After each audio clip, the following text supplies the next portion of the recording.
ঘড়ির কাঁটা দেখে 5 মিনিটের মধ্যেই যে বেঁচে যাওয়া আটার রুটি দিয়ে এত সুন্দর একটা মুচমুচে রেসিপি তৈরি করা যায় তা কিন্তু তোমরা এই সম্পূর্ণ ভিডিওটি না দেখলে বুঝতেই পারবে না। খুবই সহজ একটি রেসিপি আর খেতে কিন্তু একদমই দুর্দান্ত হয়। তোমরা অবশ্যই কিন্তু ট্রাই করে দেখতে পারো, খুবই ঝটপট তৈরি হয়ে যায়। সবার প্রথমে আমি এখানে দুটো রুটি নিয়ে নিয়েছি। এই দুটো রুটি দিয়ে কিন্তু অনেকগুলো স্ন্যাক তৈরি হয়ে যাবে। আমি জাস্ট কিন্তু এখানে একটা রুটির করে তোমাদেরকে দেখিয়েছিলাম, দুটো রুটি কিন্তু আমি সম্পূর্ণ করিনি। সবার প্রথমে এই রুটিগুলোকে এভাবে কেটে নিতে হবে স্কোয়ার শেপের। তোমরা যে কোনো শেপের কাটতে পারো, কিন্তু আমি এখানে স্কোয়ার শেপ করে কেটে নিচ্ছি।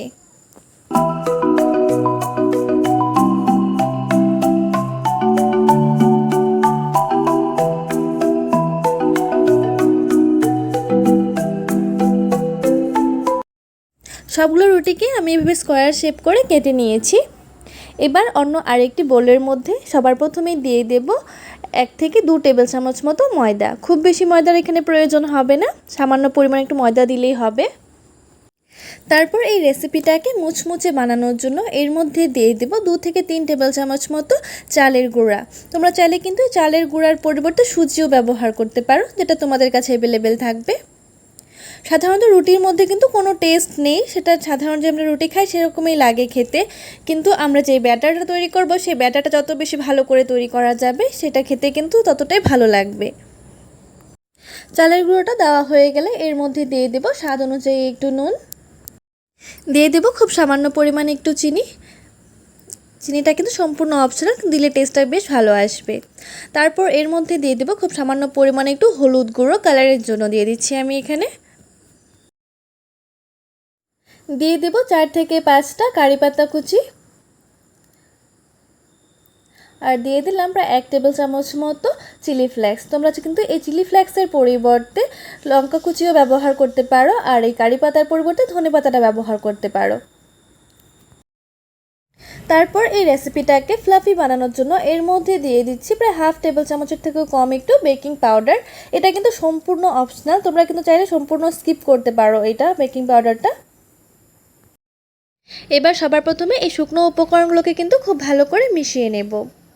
অনেক সময় কিন্তু আমাদের বিকেলবেলা একটু স্পাইসি খাবার খেতে ইচ্ছে করে, কিন্তু এত গরমে এই রান্না করার ঝামেলার জন্য কিন্তু আমরা সেটা বানাতে চাই না। কিন্তু তোমরা এভাবে কিন্তু রুটি দিয়ে তৈরি করতে পারো, খুবই কম সময়ে এটা তৈরি হয়ে যাবে। জাস্ট 5 মিনিটের মধ্যেই কিন্তু তোমরা এটা তৈরি করে ফেলতে পারবে। তারপর এর মধ্যে অল্প অল্প করে জল দিয়ে এর একটা ঘন পেস্ট কিন্তু আমরা তৈরি করে নেব। এই রেসিপিটা এতটাই টেস্টি হয় যে এটা খাওয়ার জন্য কিন্তু কোনো চাটনি বা চায়ের কোনো প্রয়োজন হয় না। তোমরা চাইলে কিন্তু শুধুই খেতে পারো। আর যদি তোমরা চাটনি চায়ের সাথে খাও তাহলে তো কোনো এই রেসিপিটি কোনো জবাবই নেই, এতটা টেস্টি লাগে এটা খেতে। তোমরা কিন্তু অবশ্যই এটা ট্রাই করে দেখবে। আর সম্পূর্ণ ভিডিওটি দেখার পর যদি তোমাদের এই ভিডিওটি ভালো লেগে থাকে তাহলে অবশ্যই আমার চ্যানেলটিকে সাবস্ক্রাইব করে নিও, আর ভিডিওটিতে একটি লাইক করে দিও। কথা বলতে বলতে কিন্তু আমাদের ব্যাটারটিও কিন্তু সম্পূর্ণ রেডি হয়ে গেছে। তোমরা এর কনসিস্টেন্সিটা দেখতেই পারছো, ঠিক এই পর্যায়ে কিন্তু এটা রাখতে হবে এর ঘনত্বটা। এবার এর মধ্যে দিয়ে দেবো খুব সামান্য পরিমাণে একটু কালো জিরে। তোমরা দেখতেই পারলে সম্পূর্ণ কিন্তু ঘরোয়া উপকরণে এটা তৈরি হয়ে যাচ্ছে, কোনো এক্সট্রা কিন্তু বাইরে থেকে কেনার কিচ্ছু প্রয়োজন নেই। অন্যদিকে আমরা গ্যাসে বসিয়ে দিয়েছি একটি প্যান ও তাতে দিয়ে দিয়েছি সামান্য তেল। খুব বেশি তেলেরও কিন্তু এখানে প্রয়োজন হয় না। তেলটাকে সবার প্রথমে খুব ভালো করে গরম করে নেব। তেলটা গরম হয়ে আসলে আমরা কেটে রাখা রুটির টুকরোগুলোকে এই ব্যাটারের মধ্যে ডুবিয়ে এর মধ্যে দিয়ে দিতে হবে তেলের মধ্যে। আর এই সময় কিন্তু গ্যাসের ফ্লেমটা অবশ্যই লো টু মিডিয়াম করে রাখতে হবে, নাহলে এই রুটিগুলো কিন্তু পুড়ে যাবে।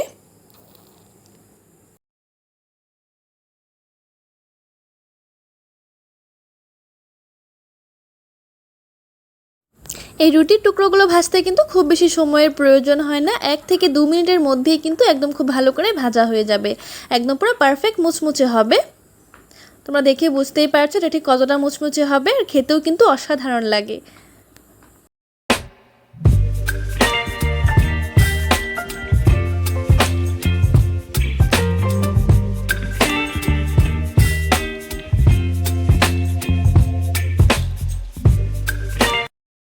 তোমাদের এই রেসিপিটি কেমন লাগলো অবশ্যই আমাকে কমেন্টস করে জানিও। ভিডিওটি শেষ পর্যন্ত দেখার জন্য সকলকে অনেক অনেক ধন্যবাদ।